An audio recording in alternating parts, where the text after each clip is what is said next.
the days of, printing 4 50-page leases and, distributing the 4 copies. I mean, everything's just becoming so much less cumbersome and sort of paper heavy. So I'd imagine that would continue to change too.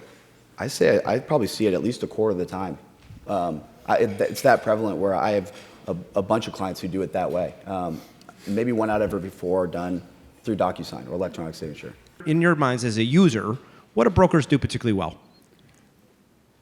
Well, as a user, I think what I see best with the good brokers are the ones who know the marketplace, who understand exactly what's out there, and better yet, the ones who understand exactly what I need, what I do, how I perform, what I'm looking for, and really become an extension of my company or my department. So when I have those relationships with those type of individuals, I find that the deals go through quite nicely. We get some pretty favorable rates. Generally speaking, the majority of the market's speculative construction has been very restrained.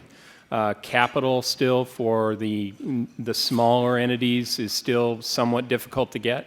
Lending is still difficult in some cases. And if you look at, as an example, a microcosm of the national market being Chicago, there's about 14 million feet of construction going on right now in Chicago. About half of that is already pre-leased.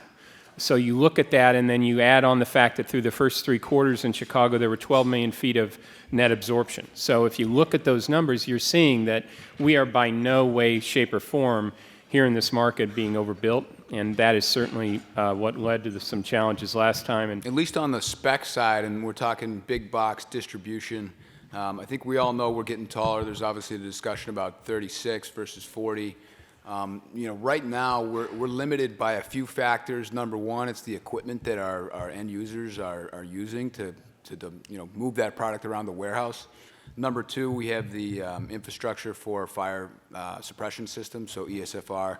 That has a cap, so you can't go higher than 45 feet right now to the underside of deck, and so that limits us on the height of a warehouse that we can build before we have to go to in-rack sprinklers. So I think as technology continues to develop, we're only going to continue to go higher with the warehouses. One interesting thing that I'm seeing recently, and it's happening now, is that we're all used to seeing 130-foot truck courts with 55-foot trailer stalls. That's going to 140 and 60 minimum, and I'm seeing that on a speculative basis.